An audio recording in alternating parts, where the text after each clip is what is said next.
जय गुरुदेव, जय जय गुरुदेव, जय जय गुरुदेव, जय जय गुरुदेव।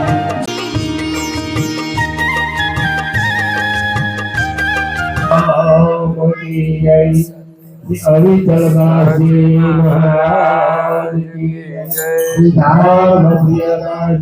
महाराज की जय। सात केवल साहेब, सत्य साहेब, सत्य।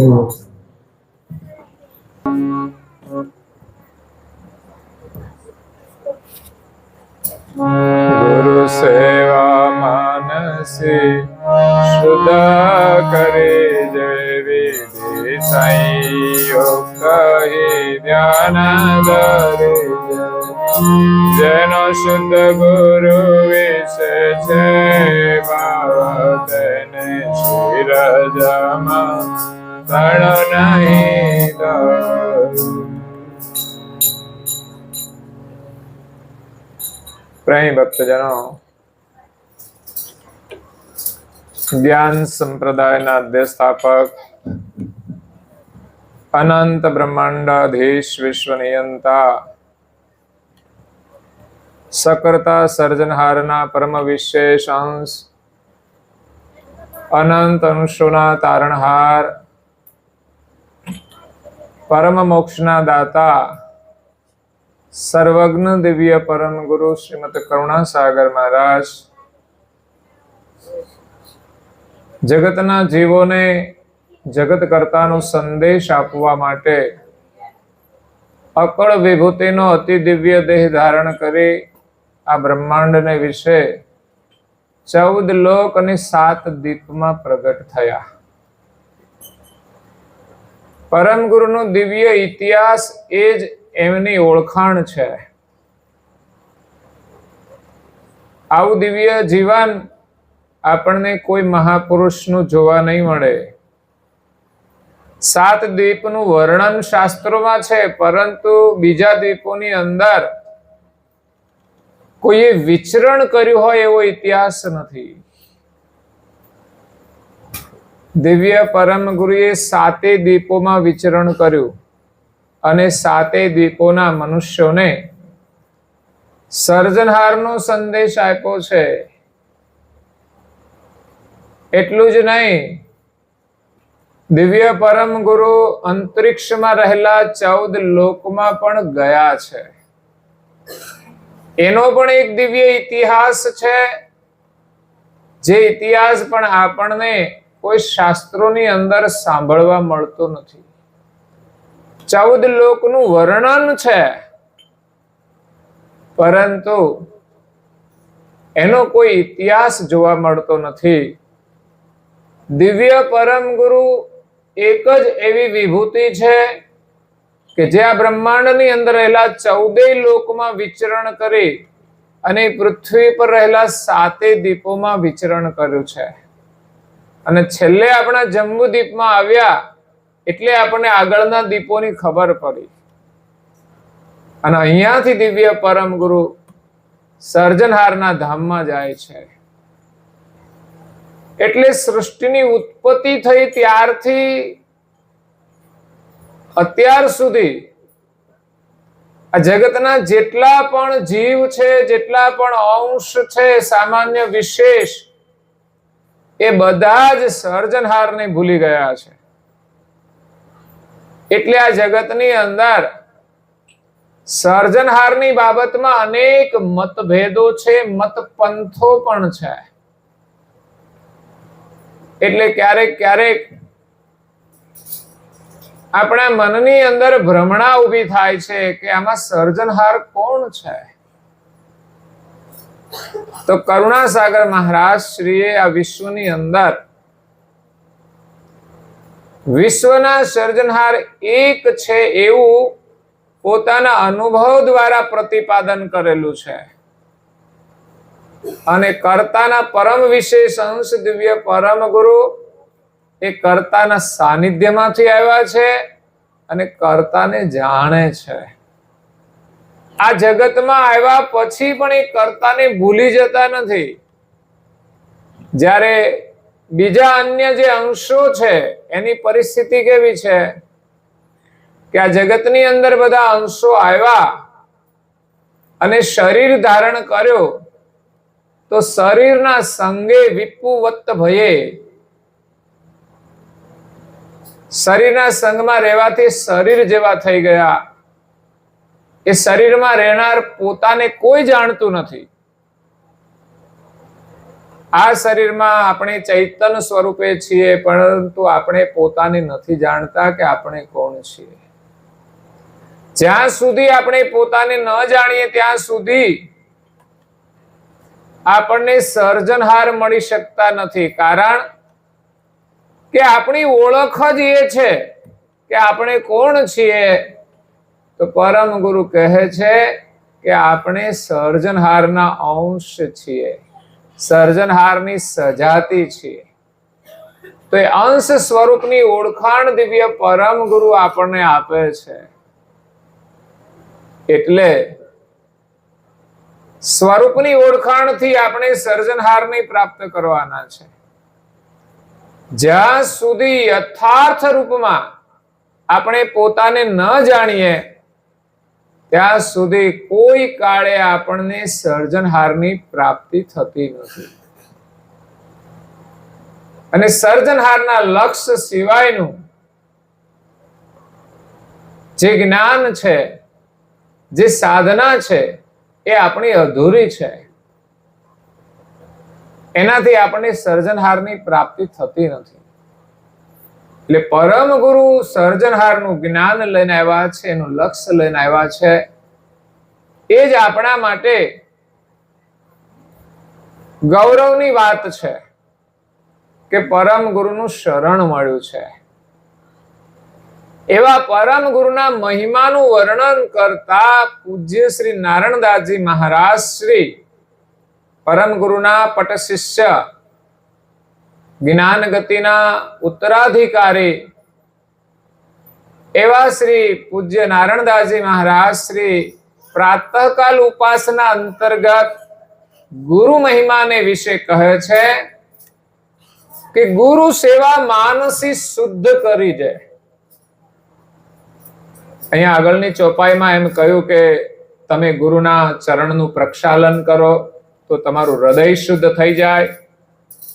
અનેક તીર્થોમાં જવાનું ફળ મળે છે. અને પ્રેમથી આપણે પરમ ગુરુની જો પૂજા કરીએ અને એનો પ્રસાદ લઈએ તો 14 લોકના દેવોની પૂજાનું ફળ આપણને મળી જાય છે. તો 3 લાભ બતાવ્યા. એક તો આપણું હૃદય શુદ્ધ થાય. જ્યાં સુધી હૃદય મલિન છે ત્યાં સુધી આપણને આનંદ મળતો નથી, શાંતિ મળતી નથી, સુખ મળતું નથી. બહારની વ્યવસ્થા ગમે તેટલી થઈ જાય, પણ જ્યાં સુધી હૃદય મલિન હોય ત્યાં સુધી આપણને આનંદ મળતો નથી, શાંતિ મળતી નથી, સુખનો અહેસાસ થતો નથી. પણ જેનું હૃદય શુદ્ધ થઈ જાય એને સુખી થવા માટે, પ્રસન્ન રહેવા માટે કોઈ વ્યવસ્થાની જરૂર પડતી નથી. એટલે જીવનમાં જરૂરી છે હૃદયની શુદ્ધિ. ઘણા લોકો તો કપડાય ચોખ્ખા નથી રાખતા, ઘર ચોખ્ખું નથી રાખતા, તો હૃદય કેવી રીતે ચોખ્ખું રાખશે? એટલે ઘરની અંદર સ્વચ્છતા રાખવી એ પણ મહત્વપૂર્ણ છે. એટલે આપણું ઘર પણ સ્વચ્છ હોવું જોઈએ. તમે એને બાથરૂમમાં જાઓ ને એટલે ખબર પડે કે આનું ઘર કેટલું ચોખ્ખું હશે.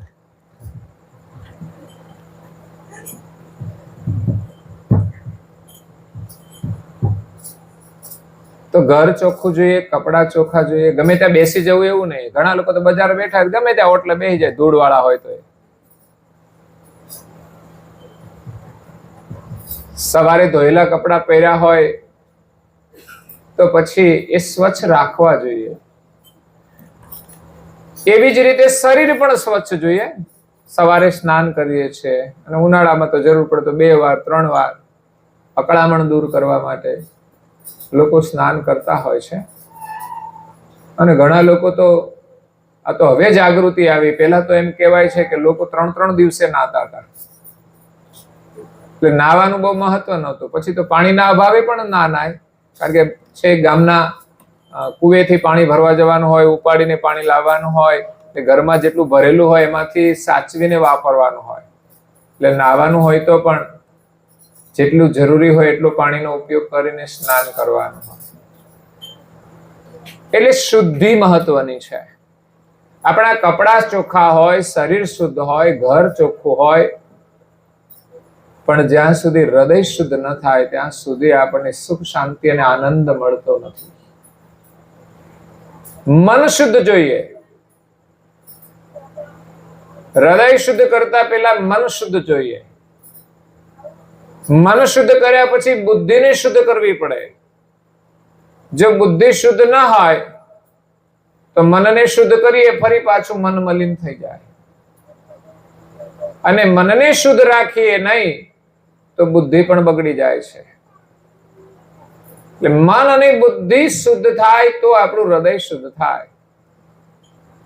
તો ગુરુ સેવાનું ફળ કેવું છે કે એનાથી આપણું મન પણ શુદ્ધ થાય, એનાથી આપણી બુદ્ધિ પણ શુદ્ધ થાય અને હૃદય પણ શુદ્ધ થાય. મન શુદ્ધ થાય એટલે મનની અંદર સારા વિચારો આવે. તો સારા વિચારોથી જ સુખ મળવાનું છે. સારા વિચારોથી સારા કાર્ય થશે, સારું ચિંતન થશે. પહેલી ભૂમિકા તો મનની અંદર આવતા વિચારોની છે. તો મલિન વિચારો આવતા હોય તો આપણે શુદ્ધ વિચારોને ગ્રહણ કરવા પડે. એના માટે સત્સંગ શ્રવણ કરવો પડે. સત્સંગની આવશ્યકતા છે. સત્સંગ 5 પ્રકારના ગ્રહણ કરવા પડે. એક કાનનો સત્સંગ, એ શબ્દ ગ્રહણ કરવાથી થાય છે, શાસ્ત્રોનું અધ્યયન કરવાથી થાય છે. બીજો આંખોનું સત્સંગ, ભગવાનનું દર્શન કરવાથી થાય છે. ત્રીજો સ્પર્શનો સત્સંગ, આપણા હાથેથી સેવા પૂજા થાય તો એ સ્પર્શનો સત્સંગ છે. પછી રસનો સત્સંગ, ગુરુ મહારાજને ધરાવેલું ભોજન કરવાથી આપણને સત્સંગ મળે છે. કારણ કે આહાર સાથે આપણા વિચારનો સંબંધ છે. તમારો આહાર શુદ્ધ હશે તો મનની અંદર શુદ્ધ વિચાર આવશે. એટલે કેવું ભોજન લેવું જોઈએ તો કે શુદ્ધ ભોજન. શુદ્ધ ભોજન કોને કહેવાય? તો આપણા ઘરની અંદર બનાવેલું હોય, શુદ્ધિ રાખીને બનાવવામાં આવ્યું હોય, એને શુદ્ધ ભોજન કહેવાય. બપોરનું બનાવેલું હાંજે ખાઈએ તો એ શુદ્ધ રહેતું. તો એ ભોજન કરવાથી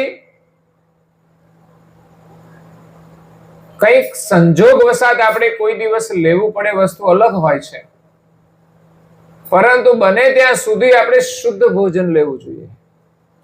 નહીં તો ફ્રીજ આવ્યા છે ને એટલે એ સારી વ્યવસ્થા થઈ ગઈ છે. બનાવીને ફ્રીજમાં મૂકો. બપોરનું હાંજે ને હાંજનું હવારે ને હવારનું બપોરે હેલા જ કરાય. આમ તો ભક્તિ કરવા માટે શુદ્ધ ભોજન લેવાનું હોય અને ભગવાનની દયા હોય તો આપણા ઘરમાં જે કંઈ ભોજન બનાવે માપનું બનાવીએ અને થોડું વધે તો શું કરવાનું? ભૂખ્યાને ભોજન આપવું. એનાથી મન શુદ્ધ થશે અને પવિત્ર પણ થશે. એટલે કોઈ ને કોઈ ભૂખ્યું હોય, કોઈ માણસ ભૂખ્યા હોય તો માણસને આપી દો, માણસ ના ભૂખ્યા હોય તો પશુને આપી દો. પણ આપણો જીવ હાલે ખરો? આજે ખાઈ લઈશું આ મોંઘવારીમાં. પણ મોંઘવારીની અંદર ખોટા ખર્ચામાં કઈ મોંઘવારી નડતી? ત્યારે તો લોકો એટલા પૈસા ઉડાડે, કોઈ હિસાબ નથી કરતો કે કેટલા પૈસા પાણીમાં નાખીએ છીએ. 2 રૂપિયા માટે, 5 રૂપિયા માટે શાકભાજી વાળા સાથે આપણે લડીએ, અને લગ્ન પ્રસંગની અંદર લાખોના વરઘોડા કાઢી નાખે. બોલો, ડીજે લાવે ને તમારે નહીં લાવો તોય શાંતિથી લગ્ન કરો. પેલા ક્યાં કોઈની પાસે ડીજે હતા? હવે નીકળ્યા છે એટલે લાવવા જ પડે, કેવું જરૂરી છે? એ લાખ રૂપિયા બચાવીને તમે ગામની અંદર તમારા જીવનમાં કંઈક સારું કામ કરશો ને તો તમને આશીર્વાદ મળશે.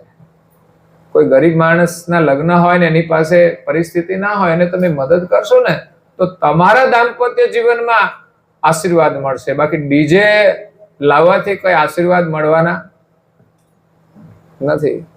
એ બેન્ડ લાવશો પછી તમને બેન્ડ વાળી દેશે, પછી મજૂરી કરવાની. એટલે આહાર શુદ્ધિ મહત્વની છે. આજે લોકો ઘરનું ખાવાનું છોડીને બહારનું ખાય છે. એટલે બહાર કેટલું શુદ્ધ હોય કોને ખબર? કેટલું વાસી હોય શું ખબર? હોટલમાં તો જે કંઈ વધે એ કંઈ નાખી નથી દેતા. તો હોટલમાં આપણે નોકરી કરીએ તો ખબર પડે કે આનું શું કરે છે. બપોરનું સાંજે ભેગું કરી દે, નવું બનાવે, એમાં ગમે તે રીતે ગરમ કરીને પણ તમને આપી દે. એટલે એ અશુદ્ધ ભોજન કહેવાય છે. અને આજે તો એનાથી પણ અશુદ્ધ ભોજન જે નિષેધ કરવામાં આવ્યો છે એવો આહાર કરવો એ અશુદ્ધ ભોજન છે. એના માટે માંસાહાર, ઈંડા, નોનવેજ કે છે. ઘણા લોકો માને છે કે ઈંડા તો શાકાહારી છે, એ માંસાહારી ના કહેવાય. એવો ભ્રમ કરીને લોકો ખાય છે. ઈંડા કોઈ ખાવાની વસ્તુ છે? એ તો એક પ્રાણીને જીવન મળવાનું એનું એક નિર્માણ છે. મુર્ગાના ઈંડા ખાય તો પછી મુર્ગા જ થાય કે બીજું કાંઈ? જેટલા ઈંડા મુર્ગાના ખાશે એટલા અવતાર લેવા પડશે. અને જેના ઈંડા ખાશે એમાં જવું જ પડશે, કારણ કે એને જીવન મળવાનું હતું. એની જગ્યાએ તમે એને પધરાવી દીધું, તમારે જવું પડશે. ઈંડું તમે ખોલો તો અંદરથી બધો જે ચીકણો પદાર્થ હોય કે ખાવા જેવો હોય છે, પણ લોકો વિચારતા જ નથી. એને તો માત્ર સ્વાદનું જ મહત્વ છે. બસ સ્વાદ આવવા માંડે એટલે પતી ગયું. પણ ખરેખરો સ્વાદ એ ઈંડામાં નથી. એને એ ફ્રાય કરતા હોય ને પછી એમાં બધું નાખતા હોય ત્યારે સ્વાદ આવે છે. માંસાહારમાં સ્વાદ નથી, પણ એને શાકાહારના જે મસાલા હોય એ નાખે ત્યારે સ્વાદ આવે છે. તો સાચો સ્વાદ તો શાકાહારમાં છે. માંસાહારીઓ સીધું માંસ નથી ખાતા, એને શાકાહારના મસાલાઓથી વઘારીને ખાય છે. પણ એ ખાવાની ચીજ જ નથી. માંસ ખાવું એ પ્રાણીના સંસ્કાર છે, પ્રાણીનો આહાર છે. એટલે મનુષ્ય પણ હિંસક બની જાય છે. જે મોટા ભાગના જે હિંસક લોકો છે ને એ નોનવેજ ખાતા હોય છે. એટલે નિષેધ આહાર ક્યારેય કરવો જોઈએ નહીં, નહીં તો આપણા વિચારો પણ વિરુદ્ધ બની જશે. અને બીજું, નિષેધની અંદર આજે જે પીણું આવે છે પીવાનું એ વધ્યું છે. ઘરમાં સારું દૂધ મળે છે એ લોકો નથી પીતા, અને ન પીવાનું પીણું પી અને જીવનને બરબાદ કરે છે. તમે જુઓ ને, પીવે છે તરત એની અસર થાય છે ને, એના વિચારો, એનું જીવન, એનું કાર્ય બધું જ બદલાઈ જાય છે. એટલે આપણા મનને શુદ્ધ રાખવા માટે આહાર શુદ્ધિ અનિવાર્ય છે. આહાર શુદ્ધિ, સત્વ શુદ્ધિ. આહારથી આપણા વિચારોની શુદ્ધિ થાય છે ને વિચારોથી આપણા સત્વની, ચિત્તની શુદ્ધિ થાય છે, આપણા હૃદયની શુદ્ધિ થાય છે. એટલે પેલું મન શુદ્ધ કરીએ તો 5 પ્રકારના સત્સંગ, અને 5મો સત્સંગ છે નાસિકાનો. નાસિકાથી હંમેશા આપણે સાત્વિક સુગંધ લઈએ, જેનાથી આપણું મન શાંત થાય. રજોગુણની સુગંધથી મન વિકળ બને છે, ભોગની ચાહના કરે છે, એમાંય સુગંધ છે. તમે સાત્વિક પૂજાની સુગંધ લેશો તો મન શાંત થશે, મન સાત્વિક બનશે. જેમ અત્યારે આ વાતાવરણ છે એની શ્વાસ સાત્વિક છે, આ સુગંધ. પણ અહીંયા જો લગ્નની મહેફિલ ચાલતી હશે ત્યારે સુગંધ રજોગુણી હશે, અને કંઈક મારામારીનો પ્રસંગ હશે તો એ સુગંધ તમોગુણી હશે. એટલે શ્વાસનું પણ મહત્વ છે. આપણે જોઈએ છે કોઈ વિષ્ટા પડી હોય એની દુર્ગંધ આપણને ગમતી નથી, આપણને શ્વાસ ગમે છે, સ્વચ્છતા ગમે છે. તો એ પ્રમાણે આપણા જીવનમાં પણ ભોગ વિલાસના વિષયોની દુર્ગંધથી આપણે દૂર રહેવું જોઈએ. દુષ્ટ વિચારોના જે દુર્ગંધ છે એનાથી દૂર રહેવું જોઈએ. જ્યાંથી પણ દુર્વિચાર આવે એવા વાતાવરણથી દૂર રહેવું જોઈએ. એની એક શ્વાસ હોય છે. એટલે 5 પ્રકારના સત્સંગ કરીએ ત્યારે આપણું મન પવિત્ર થાય, અને મન પવિત્ર થાય પછી બુદ્ધિ પવિત્ર થાય. અને ખાસ કરીને બુદ્ધિની શુદ્ધિ એ સત્સંગથી થાય છે. સત્સંગ દ્વારા આપણને સમજણ મળે, સમજણથી આપણી બુદ્ધિની અંદર વિવેક આવે છે.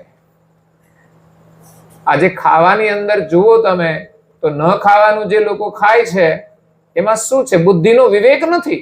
આ ખવાય કે ના ખવાય, આનાથી શું લાભ થાય. તો નિષેધ આહારની અંદર તંબાકુ પણ આવે છે, જેટલા પણ મસાલાની પડીકીઓ છે એ બધાનો નિષેધ છે. કોઈ ખાવા યોગ્ય નથી. લોકો માત્ર ને માત્ર પોતાના ધંધા માટે આ બધું કરે છે, અને આપણે માત્ર સ્વાદના માટે આ કચરો આમાં નાખી અને આપણી બુદ્ધિને બગાડીએ છીએ,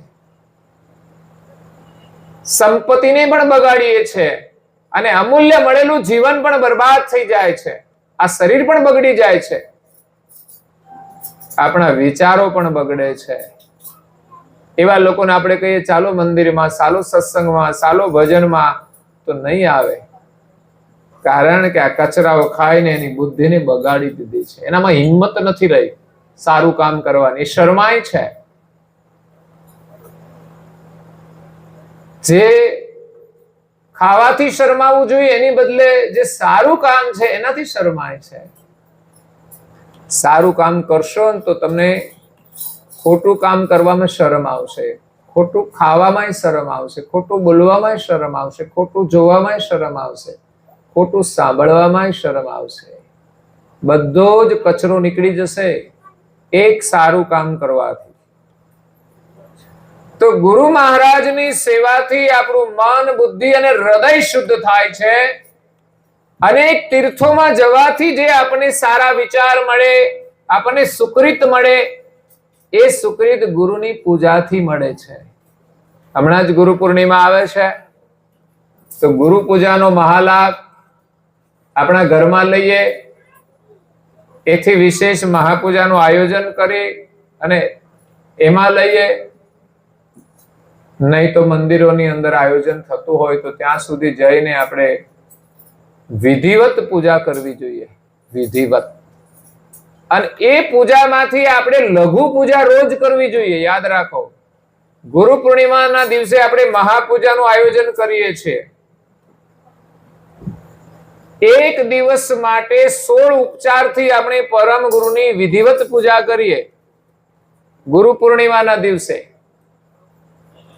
અને પછી આપણા ઘરમાં રોજ નિત્ય લઘુ પૂજા કરવી જોઈએ, જેને પંચોપચાર કહેવાય, 5 ઉપચારથી. તો પૂજાનો મહાલાભ છે. પૂજે પ્રીત કરી ગુરુજીના પાય, ચતુર્દશ દેવ પૂજા ફળ થાય. 14 લોકના દેવોની પૂજાનું ફળ મળી જાય. દુનિયામાં જેટલા પણ દેવતાઓના સ્થાન છે બધા એમની પૂજા કરે છે.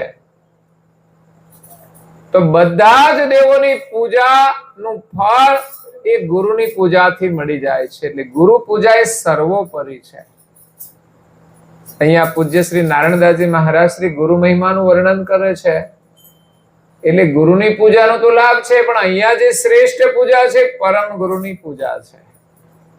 ગુરુની પૂજા કરવાથી પરમ ગુરુનો મહિમા સમજાય છે, અને પરમ ગુરુની પૂજા કરવાથી આપણું હૃદય શુદ્ધ થાય, અનેક તીર્થોમાં જવાનું ફળ મળે છે, અને 14 લોકના દેવોની પૂજાનું ફળ મળવાથી આપણે આ સંસારમાંથી મુક્તિ મળે છે. સંસારમાં કોઈ બંધન રહેતું નથી, કોઈ દુઃખ રહેતું નથી. પછી આ જન્મ મરણના ચક્રની અંદર ફરવું નથી પડતું. એટલે આ માનવ શરીરની અંદર ગુરુ કરવા જોઈએ, અને ગુરુની પૂજા મહાપૂજા ગુરુ પૂર્ણિમાના દિવસે કરી અને દરરોજ નિત્ય પૂજા આપણે કરવી જોઈએ. લઘુ પૂજા તો કયું કે ગુરુ સેવા માનસી શુદ્ધ કરી જાય. ગુરુની સેવા એટલે પૂજા. આપણા હાથે સેવા પૂજા કરવાની છે. તો હું વારંવાર કહું છું કે આપણા ઘરમાં ગુરુ મહારાજની સ્થાપના છે, તો રોજે પૂજા થવી જોઈએ. તો આપણે કહીશું અમારા ઘરમાં તો થાય જ છે. બહુ સારું કહેવાય. દરેકના ઘરમાં દીવો અગરબત્તી બધું થાય છે, પરંતુ કોઈને કહેવામાં આવે જે બોલો તો આવડતી નથી. તમે કેવી રીતે કરો છો? ભગવાન આગળ તમે જે પણ નથી બોલતા. તમારા હગાના બધા નામ આવડે ને આપણને જય વિધિના નામ ના આવડે. 5 હાથ લાઈન છે કે રોજ આપણે પૂજા કરીને જે બોલવી જોઈએ, પગે લાગવું જોઈએ. પૂજા માત્ર એક વ્યક્તિએ નથી કરવાની, પૂજા માત્ર ગુરુ મહારાજની નથી કરવાની, પણ ગુરુ મહારાજની પૂજા ઘરમાં રહેતા દરેક વ્યક્તિએ કરવી જોઈએ. આ વ્યવસ્થા આપણે કરતા નથી, આની ચિંતા નથી કરતા કે આ થવું જ જોઈએ, એના વગર ચાલે નહીં. 3 ટાઈમ જમવાનું એના વગર ચાલે નહીં. એમ આપણી પૂજા સવારે અને સાંજે પ્રાર્થના. સાંજે પૂજા નથી હોતી, પણ સાંજે માત્ર પ્રાર્થના હોય છે. કારણ કે મોટા ભાગે આપણે સ્નાન ક્યારે કરીએ? સવારે કરીએ. પછી તો ગરમી હોય ને સાંજે કરીએ, વસ્તુ અલગ છે. બાકી શિયાળાની ઠંડી હોય તો કે આપણે રાત્રે સ્નાન કરતા નથી, પણ સવારે ગમે તેટલી ઠંડી હોય પણ ફરજિયાત આપણે સ્નાન કરીએ છીએ. નાના બાળકોને ઠંડી લાગે તો પણ એને આપણે નવડાવીએ છીએ. એમ રોજે સવારે બધાએ પરમ ગુરુની પૂજા કરવી જોઈએ. એક વ્યક્તિ પૂજા કરી લે એટલે બીજા બધા માન લે કે અમારા ઘરમાં તો પૂજા થઈ ગઈ છે. તમારા ઘરમાં થઈ, જેને કરી એમણે કરી, પણ તમે બધા તો કોરા જ રહી ગયા. ખેતરનો એક ક્યારો પાઈ દો ને બીજા બધા ક્યારા એમ જ રાખો તો શું વાંધો? કોઈ અમે ખેતરમાં પાણી તો પાઈ દીધું, એક ક્યારો પાઈને આવતા રહો, ખબર પડે. આખા ખેતરમાં જેટલા ક્યારા હોય એ બધા જ પાવા પડે, ત્યારે આપણને ખેતરમાંથી પૂરો પાક મળે છે. એમ આપણા ઘરના બધા સભ્યોએ ગુરુ મહારાજની પૂજા કરીને આશીર્વાદ લેવા જોઈએ. ઘરમાં બધા નાય તો જ બધાનું શરીર શુદ્ધ થાય ને. એક નાવાથી બધા બીજાનું શરીર તો શુદ્ધ થતું નથી. બધા જ ભોજન કરે તો એની ભૂખ ભાગે છે. એક વ્યક્તિ ભોજન કરી લે તો બધાની ભૂખ ટળતી નથી. એમ એક વ્યક્તિ પૂજા કરી લે તો કોને લાભ થાય? જે કરે એને લાભ થાય. તો લાભ તો બધાએ લેવો જોઈએ. આપણે બધા મનુષ્ય નથી કે પ્રાણી છીએ? જેટલા ઘરમાં પૂજા ને પ્રાર્થના કરતા એટલા સમજવાના મનુષ્ય છે. અને મનુષ્ય રહેવું હોય ને મનુષ્ય બનવું હોય તો આપણે પૂજા કરવી જોઈએ. આ માનવતાના સંસ્કાર છે. બજારે બેસી રહેવું એ આપણા સંસ્કાર નથી, એ તો કૂતરાના સંસ્કાર છે. એ નવરાવા બેસી રહે. એટલે હું વારંવાર કહું છું, જે ક્રિયા કરીશું ને ત્યાં આપણું રિઝર્વેશન થઈ જશે. ઘણા લોકો ઓટલે બેઠા, લોકો અહીં પછી તમારે બેસવા આવવું પડશે. બાજુમાં એક કૂતરો બેઠો હતો. મેં કીધું આ બેઠો છે ને ઓટલા ઉપર, તો તમારો ઓટલો છે એટલે ફરી પાછું તમારે અહીં આવવું તો પડશે જ. તો કૂતરાને કાઢી મૂકે જા કે છે તો એને કાઢો કે ના કાઢો પણ તમારે અહીં બેસો તો આવવું પડશે. મંદિરમાં બેસશો તો મહાલાભ થશે કે આપણને મનુષ્યનું શરીર મળશે. ઘણા લોકો કે આ માણસ મંદિરમાં જાય છે કોઈ ફેર તો પડતો નથી, પણ એ તો તમને આજે નહીં ખબર પડે. રોજ મંદિરમાં જાય છે, વિચારો કેટલા પવિત્ર છે, ઉત્તમ છે, એની ભાવના ઉત્તમ છે. તમે પાનના ગલ્લે જાઓ છો, મસાલાની દુકાને જાઓ છો અને મંદિરમાં જાય છે, કઈ ફરક નથી દેખાતો?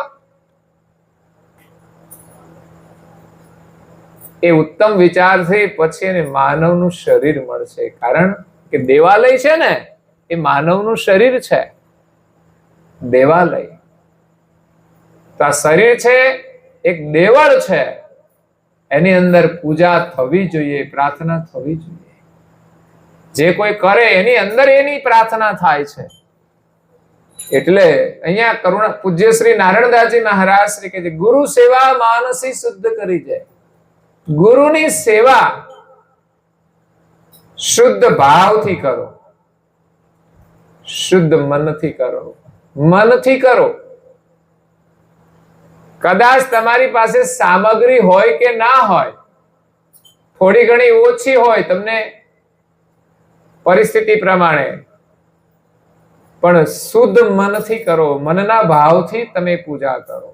મનની પ્રાથમિકતા મહત્વની છે. મન હાજર હોવું જોઈએ. ઘણી વાર લોકો પૂજા કરવા બેઠા હોય પણ મન તો રસોડામાં ફરતું હોય.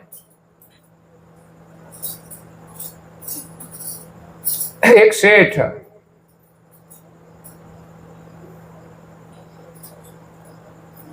એ ખેતી કામ બધું કરતા હતા. એક ખેડૂત તો એ સમયની અંદર કુવાઓમાંથી પાણી કાઢતા હતા કોષ દ્વારા. તો કોષ કઈ તૂટી ગયેલો, નીચે જે ચામડાની પેલી આવે, તો એમણે જે ચામડાનું કામ કરનાર લોકોને ત્યાં મૂકી આવ્યા અને બીજા દિવસે લેવા જવાનું હતું. તો સવારે ઉઠ્યા, નાઈ ધોઈને બેઠા ભજનમાં, ભગવાનનું સ્મરણ કરે ને પછી વિચાર કરે કે માલું કોષ તૂટી ગયો છે અને પેલાને ત્યાં રિપેર કરવા મૂક્યો છે, થઈ ગયો હશે કે કેમ. માણસ જે કામ કરતો હોય ને એના વિચાર સ્વાભાવિક આવી જાય. ત્યાં એક કોઈ માણસ આવ્યો કે શેઠ છે, તો ઘરમાં એક સ્ત્રી હતી, પુત્રવધુ. એમણે કહ્યું એ તો ગયા છે ચમારવાસમાં. પેલો કાકો તો સાંભળે કે હું અહીં ધ્યાનમાં બેઠો છું, મારે પુત્રવધુ એમ કે છે ચમારવાસમાં ગયા છે. ઉઠ્યા અને પછી પૂછ્યું કોણ આવ્યું તું? કોઈ માણસ હતા. શું કામ હતું? કે પૂછતા હતા તમે ક્યાં ગયા છો? તો તમે શું કહ્યું? તો કે ચમારવાસમાં. કે હું તો અહીંયા ઘરમાં હતો. પણ તમે કે છે પૂજામાં બેઠા હતા, પણ તમે શું વિચાર કરતા હતા? ભગવાનનું સ્મરણ કરતા હતા કે પછી શું વિચાર કરતા હતા? તો કે વિચારતો હતો કે ભાઈ કોષ તૂટી ગયો છે તો ચમાર પાસે જઈને મારે રિપેર કરાવવાનો છે, તો એ મૂકી આવ્યો છું, તો કરી આપશે કે કેમ? થઈ ગયો છે કે કેમ? તો તમે માળામાં હતા કે ચમારવાસમાં હતા? મન તો તમારું ચમારવાસમાં હતું. તમારું શરીર અહીંયા હતું, મન ક્યાં હતું? એ વાત સાચી. પેલી સ્ત્રી હતી, એના મનની બીનાને જાણવા વાળી હતી, એટલી એ જ્ઞાની હતી, એટલે એને ખબર પડી ગઈ. એટલે મનની શુદ્ધિનું મહત્વ છે. આપણે પૂજા પ્રાર્થના કરીએ મન લગાવીને કરવું જોઈએ. પણ મોટા ભાગે આપણે ક્રિયા કરીએ છીએ એમાં કેટલા ટકા મન એની અંદર જોડાયેલું હોય છે. એટલે નિયમિત કરવામાં આવે અને રેગ્યુલર આપણે લાંબા સમય સુધી કરીએ ત્યારે એની સાથે વધુમાં વધુ મન જોડાય છે. એટલે નિયમ કરવો જરૂરી છે. એક દિવસ કરીએ તો કઈ લાભ ના થાય. મન તો આપણું વિચારોમાં જ ફરતું હોય છે. એટલે ભગવાનની જે પૂજા છે મનથી કરવાની છે. એકવાર કે છે એક લોભી વાણિયો હતો, એની પાસે ધન ઘણું બધું હતું, પણ વાપરે નહીં. ધન હોવા છતાં ન વાપરે, એને લોકો લોભી કહે છે, કંજૂસ. અને ઘણા તો મક્ખી ચૂસ કહે છે. મક્ખી ચૂસ એટલે શું? આ કહેવત કેમ પડી હે ભાઈ? આ મક્ખી ચૂસ એટલે શું? તો કે ઘીની અંદર માખી પડી ગઈ હોય ને, તો પછી એને થોડી દબાવીને ઘી કાઢી નાખે કે ઘી જવું જોઈએ.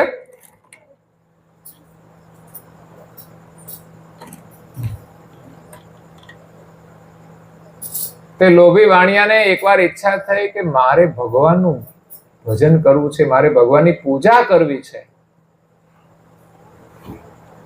તો કોઈ સંત પાસે જાય છે અને કહે છે કે મારે ભગવાનની પૂજા કરવી છે, પણ એવી પૂજા મને બતાવો કે જેમાં 1 રૂપિયાનો ખર્ચ ના થાય.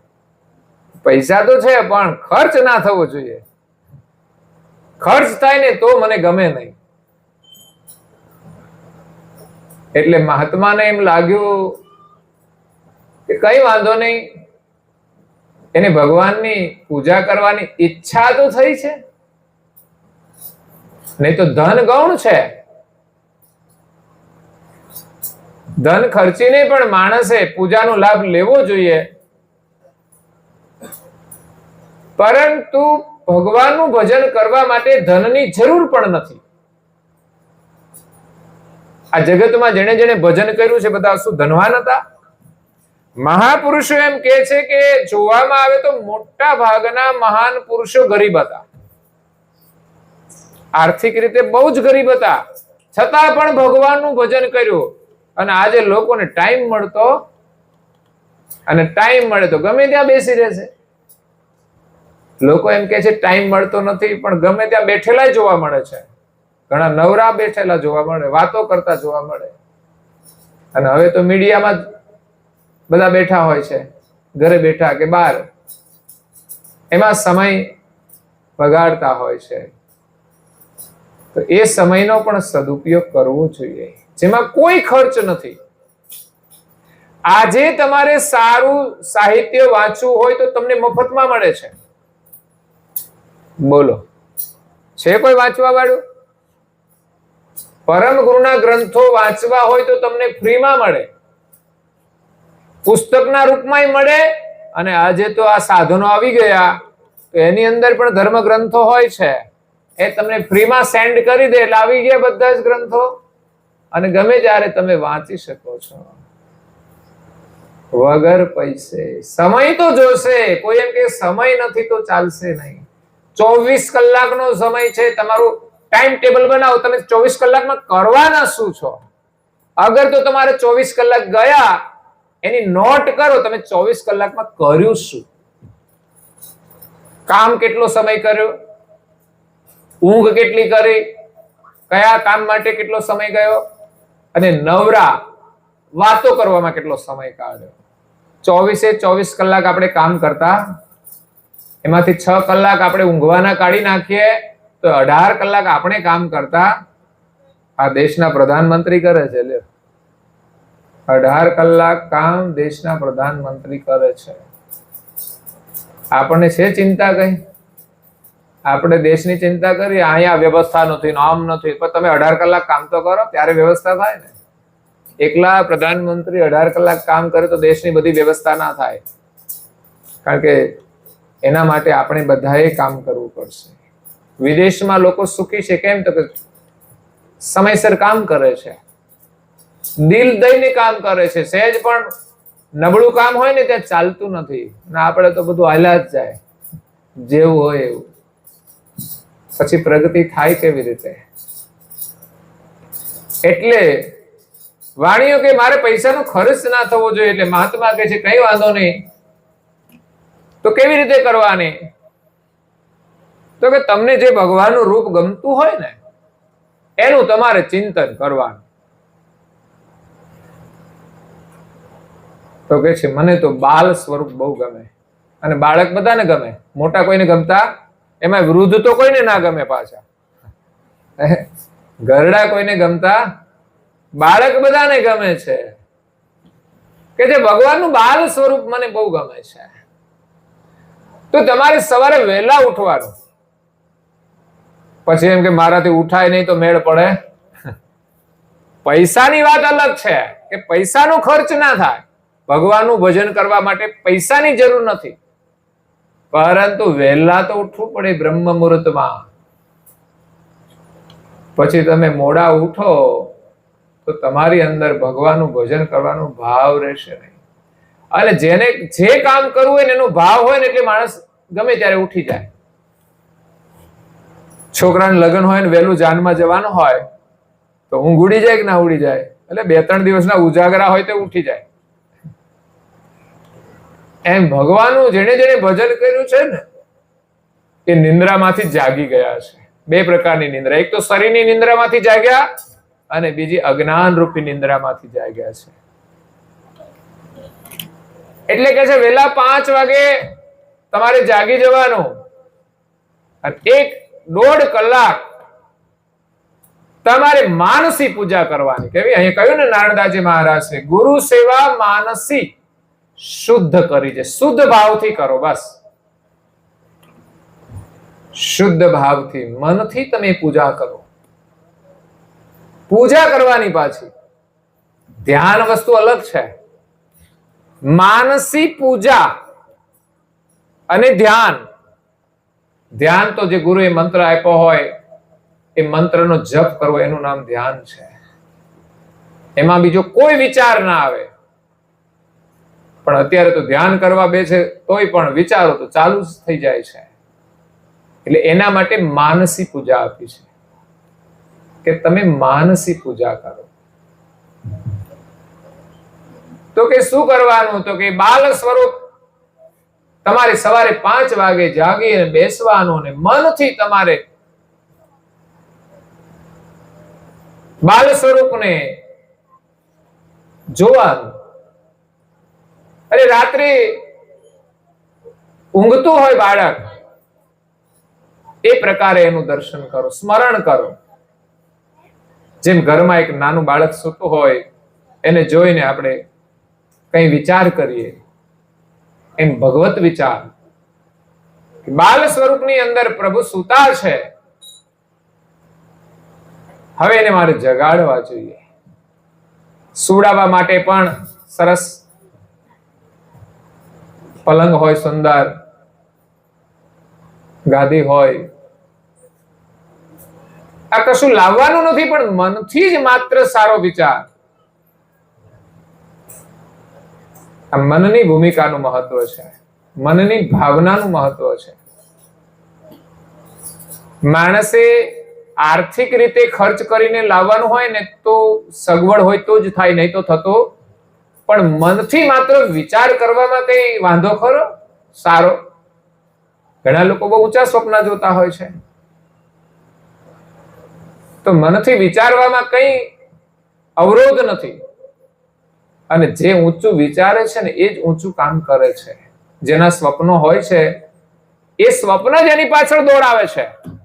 માણસે એક સંકલ્પ કર્યો કે મારે આ કરવું છે, મારે આ લાવવું છે, મારે આમ કરવું છે, એ મનમાં વિચારેલું જ કાર્ય કરવા માટે તમે એની પાછળ દોડો છો, રાત દિવસ મહેનત પણ કરો છો.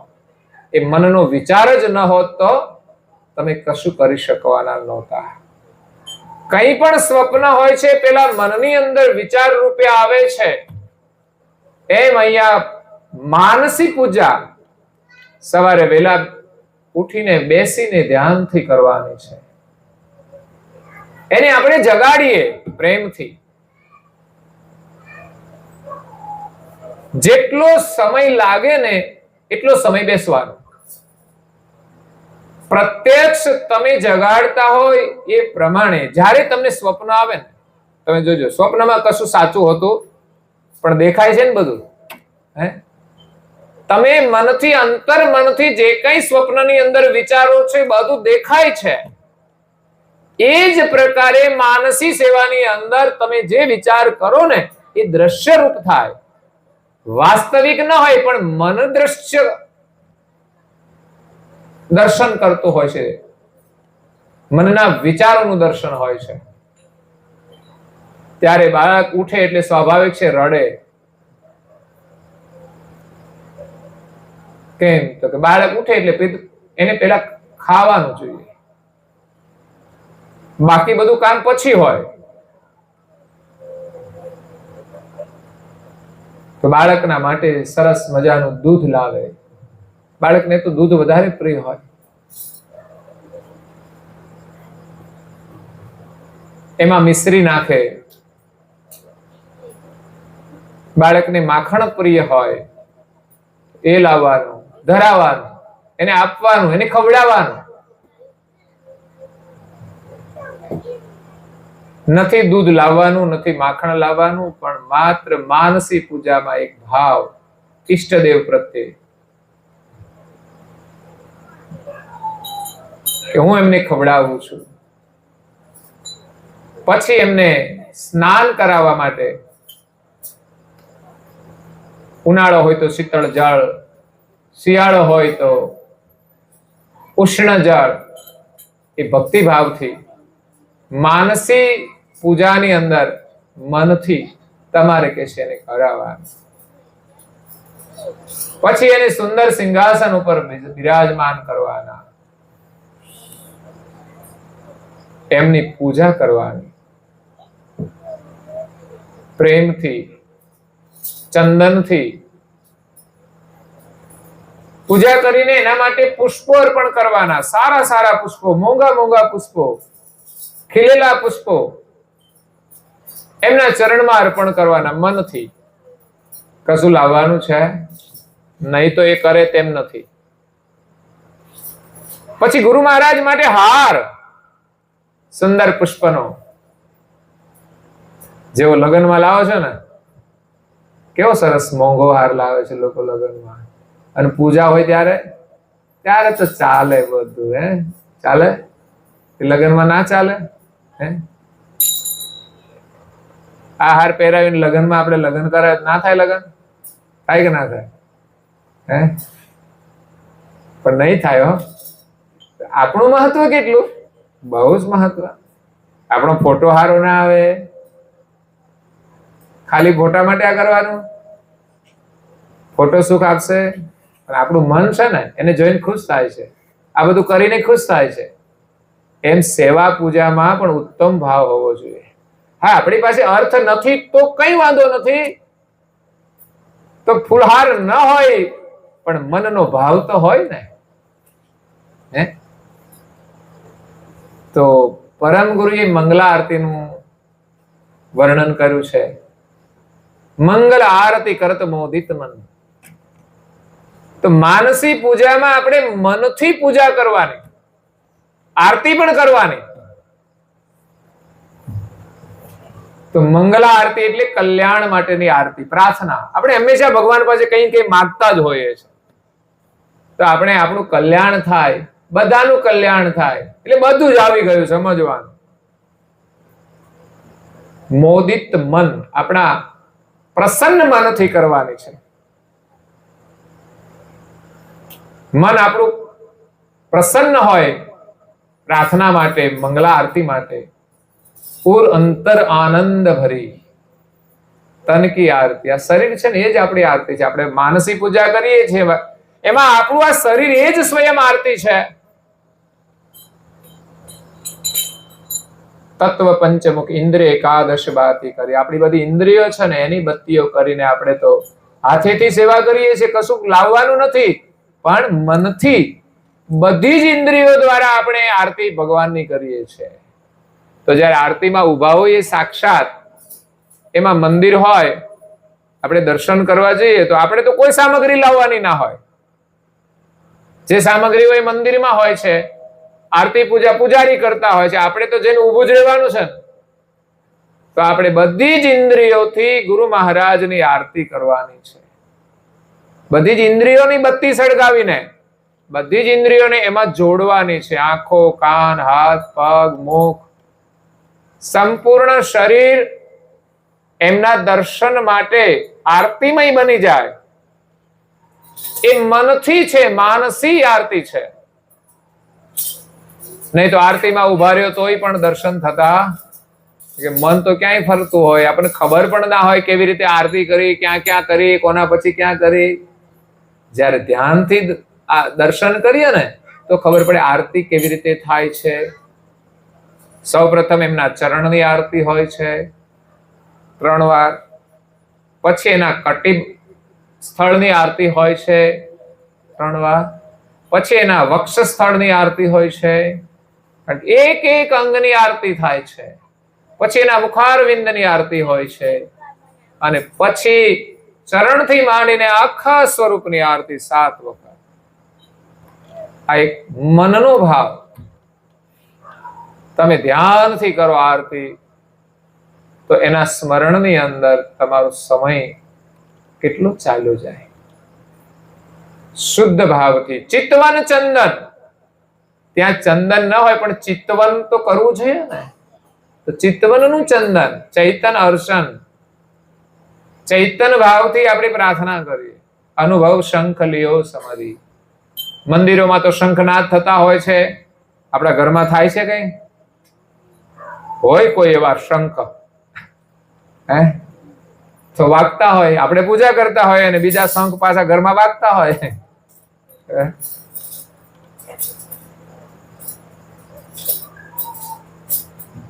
તો શંખનાદ એ અનુભવનો છે, અંદરથી આપણો જે અનુભવ થાય એનો શંખનાદ. અગરબત્તી, આપણે અગરબત્તી કેવી લાવવાની? તો સસ્તી લાવવાની, તો કે ભારે લાવવાની? ભારે લાવો કે સસ્તી લાવો, પરંતુ અહીંયા તો તમારે કોઈ અગરબત્તીની જરૂર નથી. તમારામાં વૈરાગ જે ભાવ છે એ જ અગરબત્તી છે. સંસારનો મોહ છોડીને ભગવાનમાં પ્રીતિ જોડવી, એનું નામ જ વૈરાગ છે. આરતી કરતી વખતે આપણું મન કોઈ વિચારમાં ના જવું જોઈએ. આ જ વૈરાગ, એની અગરબત્તી છે. કઈ સામગ્રી જોઈએ? પ્રેમ પુષ્પ ધર્યો હાર હરી. લગ્નમાં તો ખર્ચો થાય છે, પણ અહીંયા તો તમે બસ પ્રેમનો પુષ્પ આપી દો, પુષ્પનો હાર આપી દો, તમારા જાતે બનાવીને. એવું નહીં કે બજારમાંથી તૈયાર લાવીને આપણે પહેરાવી દઈએ, એ પણ આપણી સેવા અધૂરી છે. ઘણા લોકો શું કરે, હાર ના લાવે પણ પુષ્પ લાવે, પછી ઘરે બનાવે, તો એક ભક્તિ ભાવ છે. તૈયાર પણ લાવતા હોય તોય ભક્તિ ભાવ છે. અને ઘણા લોકોને જગ્યા હોય ને વ્યવસ્થા હોય તો સરસ મજાનો બગીચો બનાવીને એમાં પુષ્પો હોય, એ જાતે લાવીને. રાજા મહારાજાઓ, એની પાસે તો બગીચાઓ હતા અને એમાંથી પુષ્પો લેવા જતા હતા પૂજા માટે, અને જાતે હાર બનાવીને પહેરાવતા હતા. તો એ માનસી પૂજામાં પણ એક ભાવ છે, પ્રેમ પુષ્પ ધર્યો હાર હરી.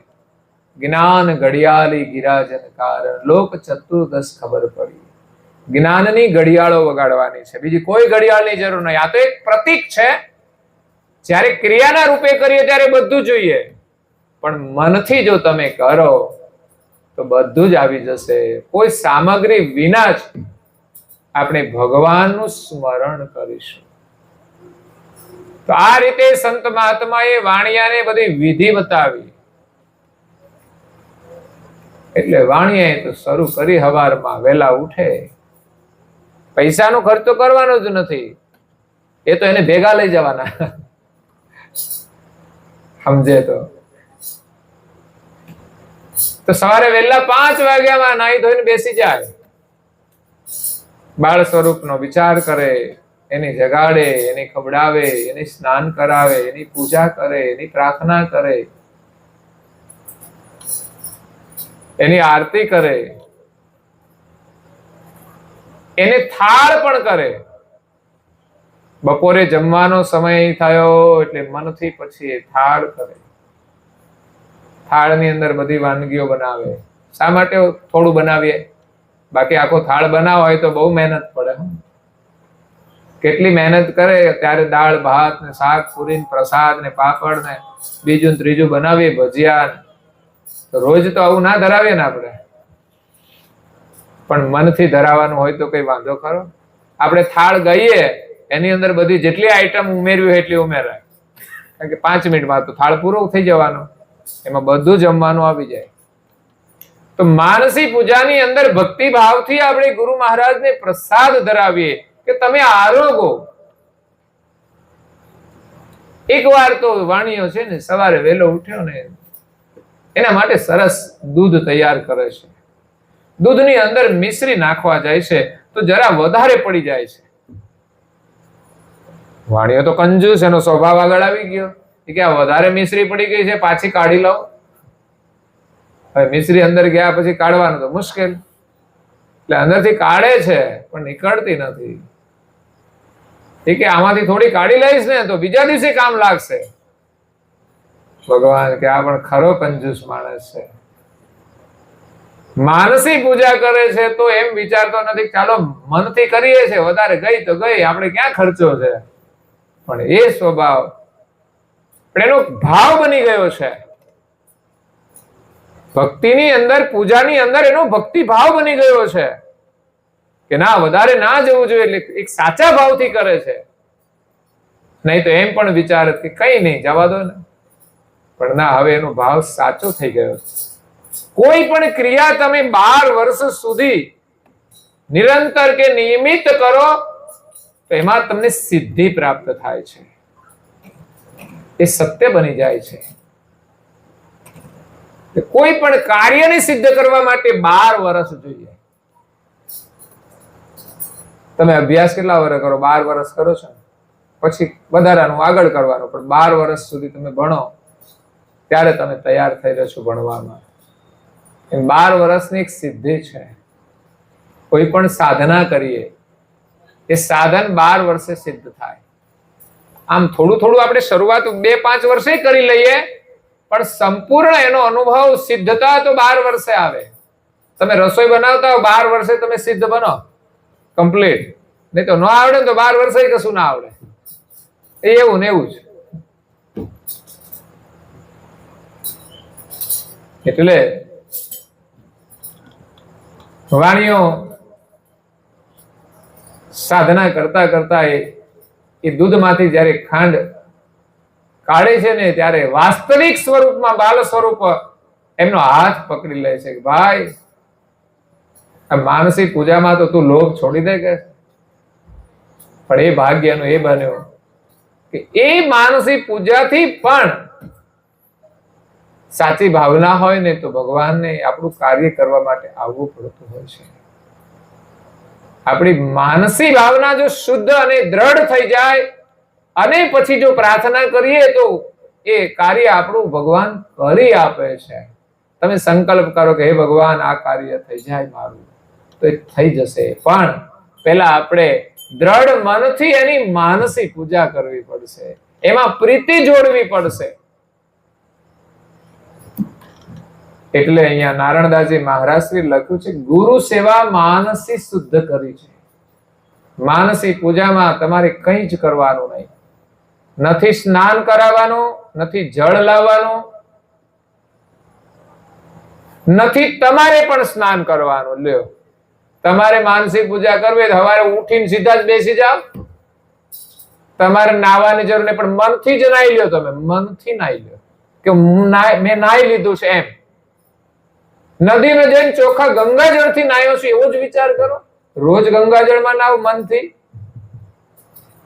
અને પછી તમે પવિત્ર ભાવથી બસ માનસી પૂજા કરો કે મારા ઈષ્ટદેવ સામે બિરાજમાન છે, હું પૂજા કરું છું, 1 કલાક થાય છે મારે. તો માનસી પૂજા કરવી હોય તો કલાક થવી જોઈએ.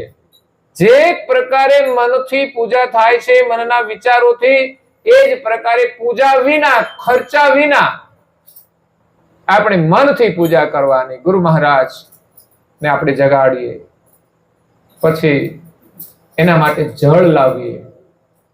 તો જળ માટે આપણે શુદ્ધ જળ લાવીએ, પવિત્ર જળ લાવીએ, આપણે જાતે જઈને લાવીએ. એ કોઈ વાસણ, પછી તો વાસણ શા માટે હલકા રાખવાના? ચાંદીના, સોનાના ના રાખીએ. અને વાસણોનું મહત્વ છે. પૂજાની અંદર પવિત્ર અને કિંમતી વાસણો વપરાતા હોય છે કે જે વાસણો સામાન્ય ઉપયોગમાં ન આવતા હોય. તો માનસી પૂજામાં પણ એવી રીતે આપણે પવિત્ર સાધનો દ્વારા જ્યારે ભગવાનની પૂજા કરીએ તો સમજવાનું એ તમારો પૂજાનો ભાવ હશે ને, તમને એક દિવસ ભગવાન બધી જ સામગ્રી અનુકૂળ કરી દેશે અને તમારો ભાવ પણ પૂર્ણ થઈ જશે અને ભગવાન પ્રસન્ન પણ થશે. મન આપણું ભગવાનના સ્મરણમાં બનતું જાય તો પૂજા તો અહીં રહી જાય છે અને આપણું મન એની સાથે જોડાઈ જાય છે. આ માનસી પૂજાનું ફળ છે. નારણદાસજી મહારાજશ્રીએ સ્વયં કરેલી છે. નારણદાસજી મહારાજશ્રી પરમ ગુરુની હયાતીમાં સુરકુવા ગામે રહેતા હતા. સુરકુવા ગામ જોયું છે? જવું જોઈએ. બહુ આપણું પવિત્ર સ્થાન છે, જ્યાં પરમ ગુરુની હયાતીમાં મંદિરની અંદર પરમ ગુરુના સ્વરૂપની સ્થાપના કરવામાં આવી છે. એમ કહેવાય છે, સંતો દ્વારા સાંભળેલી વાત, કે પરમ ગુરુ સત્સંગ અર્થે વિચરણ કરતા હતા ત્યારે સુરકુવાથી નજીકનું એક ગામ છે રૂપિયાપુરા, ત્યાં એમનો પ્રોગ્રામ હતો સત્સંગનો. અને આ બાજુ સુરકુવાની અંદર નારણદાસજી મહારાજશ્રીએ જે રહેવાના મકાન હતા ને, એ ટાઈપના મંદિરો હતા કે ભાઈ આ મકાન છે, એમાં પરમ ગુરુની સ્થાપના કરી આ મંદિર બનાવી.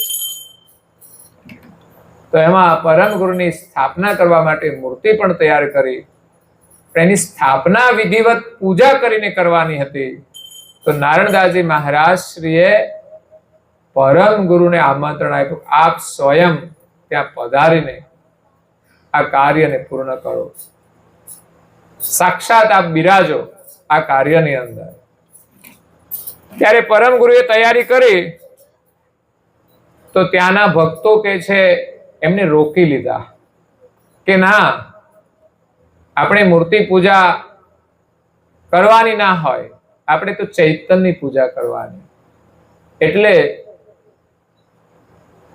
છતાં પણ પરમ ગુરુ જવા જાય છે ત્યારે ભક્તો રસ્તામાં સૂઈ જાય છે. જે સંગ્રામ હોય ને, રથ હોય, એમાં બેસીને નીકળે છે તો ભક્તો આડા સૂઈ જાય છે કે તમારે જવું હોય તો અમારા ઉપર થઈને જાઓ. એટલે પરમ ગુરુ ફરી પાછા ઉતરીને એ પોતાનું જે ઉતારો હતો ત્યાં રૂમની અંદર દરવાજો બંધ કરીને બેસી ગયા. ખાલી દરવાજો બંધ કરી દીધો. બીજી બાજુ નારણદાસજી મહારાજશ્રીએ જે કંઈ પ્રાર્થના કરી એનાથી પરમ ગુરુ તો એમના હૃદયમાં વસેલા છે. એમણે સમય થયો એટલે વિધિવત પૂજા કરી મૂર્તિની. પરમ ગુરુનું સ્વરૂપ હતું, એના માટે કોઈ પથ્થરની મૂર્તિ નથી. નારણદાસજી મહારાજશ્રી માનસી ચૈતન્ય ભાવથી પૂજા કરી. અહીંયા પરમ ગુરુ બિરાજમાન છે અને હંમેશા બિરાજમાન રહેશે અને લોકોને દર્શન આપશે, એમના કાર્યો પણ કરશે. આપણે કોઈ બજારના પથ્થર આગળ પ્રાર્થના નથી કરતા. જે મહાપુરુષોએ ચૈતન્ય ભાવથી એની સ્થાપના કરી છે ત્યાં જ પરમ ગુરુનો નિવાસ છે. ત્યાં જઈને પ્રાર્થના થાય છે, ત્યાં જઈને દર્શન થાય છે, ત્યાં જઈને વંદન થાય છે. અને એ જ મૂર્તિની અંદર બિરાજમાન અને આપણા હૃદયની અંદર બિરાજમાન, ભાવનાની અંદર આપણું મન જ્યારે એમાં જોડાય છે અને આપણી શ્રદ્ધા હોય છે તો કાર્ય થાય છે. મૂર્તિ તો વિજ્ઞાનની દ્રષ્ટિએ મૂર્તિ જ છે, પણ એ કાર્ય કરે છે એમાં રહેલી ચેતનાઓ, અને ચેતના એ શ્રદ્ધાનો વિષય છે, કોઈ વિજ્ઞાનનો વિષય નથી. એટલે ભક્તોની સાચી શ્રદ્ધા હોય ને પ્રેમ હોય તો ભગવાન સાક્ષાત એનું કાર્ય કરે છે. તો ત્યાં વિધિવત રીતે નારણદાસજી મહારાજશ્રીએ પૂજા કરી. એ લખ્યું ગુરુ સેવા માનસી શુદ્ધ કરી છે, વિધિ સંયુક્ત હી ધ્યાન ધરી છે. તેને પૂજા કરી, અબીલ, ગુલાલ, કંકુ, ફૂલ, પંચામૃત, એ જે પરમ ગુરુના સ્વરૂપ ઉપર અર્પણ કર્યું એ બધું જ કે છે પરમ ગુરુને અર્પણ થઈ ગયું. પૂજા પૂરી થઈ ગઈ પછી પેલા ભક્તોએ દ્વાર ખોલ્યું. પરમ ગુરુનું અંદર બેઠા હતા તો પરમ ગુરુના સ્વરૂપ ઉપર અબીલ, ગુલાલ, કંકુ બધું જ હતું. કે આ બધું કોણે કર્યું? તો કે તો સુરકુવાની અંદર નારણદાસજીએ આ પૂજા અર્પણ કરી છે મને, એટલે બધી મને અર્પણ થઈ છે. એને પ્રતીતિ લાવવા માટે કે સાચા મનથી જો કોઈ પૂજા કરે તો એ ખરેખર એનો ભાવ મને અર્પણ થાય છે, એનું પ્રમાણ એક આ પ્રગટ ક્રિયા છે. એટલે પરમ ગુરુની મનથી આપણે શુદ્ધ ભાવથી સેવા કરીએ અને વિધિવત રીતે એમનું ધ્યાન કરીએ, રોજ પૂજા ધ્યાનમાં બેસીને કરીએ, જે કંઈ આપણી પાસે જે સામગ્રી હોય, ન હોય તો પ્રેમથી અને ભાવથી કરીએ તો ચોક્કસ આપણું મન પણ શુદ્ધ થશે અને આપણી મનોકામનાઓ પણ પૂર્ણ થશે. એટલે નારણદાસજી મહારાજ શ્રી અહીંયા ગુરુ મહિમાનું વર્ણન કરીને ગુરુ સેવાનું વર્ણન કર્યું છે.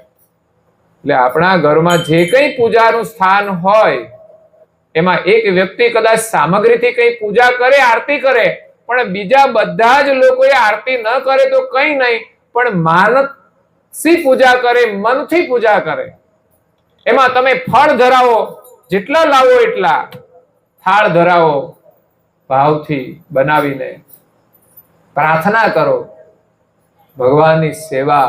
એની ભૂખ લાગી હોય, આપણને લાગે છે તો પ્રેમથી, પણ આપણે કે ભગવાનને ક્યાં કાંઈ જરૂર છે, તારે શું જરૂર છે? ભગવાનને કશી જરૂર નથી, તારે જ બધી જરૂર છે. એટલે પરમ ગુરુની પૂજાનું મહત્વ છે.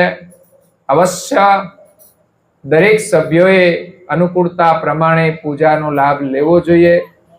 ભલે ઘર એક હોય, એક જ પૂજા થાય, પણ બીજા બધા જ લોકો એમાં આરતીનું ગાન કરીને પણ પૂજા કરી શકે છે. મંગલા આરતી કરો એટલે માનસી પૂજા થઈ જાય. પ્રાર્થના છે, મંત્રનો જપ કરો તમે, એ પણ મનથી કરવાનો છે, માનસી પૂજા છે. તો આ સંસ્કાર પરિવારમાં આવશે તો ચોક્કસ પરિવારના બધા જ લોકો સુખી થશે. તો આગળ ગુરુ મહિમાનું વર્ણન કરે છે નારણદાસજી મહારાજ શ્રી, જે વિશેષ આપણે સવારે શ્રવણ કરીશું. અત્યારે સમય થાય છે તો આપણે કથાને વિરામ આપીએ છીએ. અસ્તુ સત કૈવલ સાહેબ.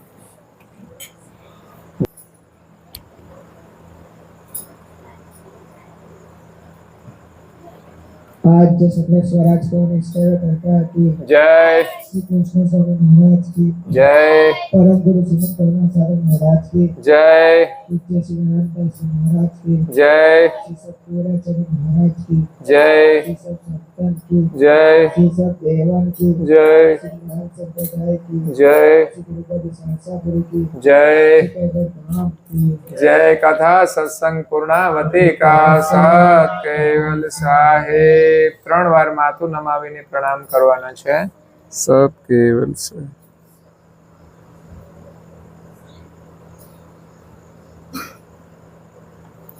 કૈવલ હંસો સત કેવલ સાહેબ. આજુબાજુ સૌને પ્રેમથી કહેજો જરા, સત કેવલ સાહેબ, નહીં તો ડોક ફરશે નહીં પાછું.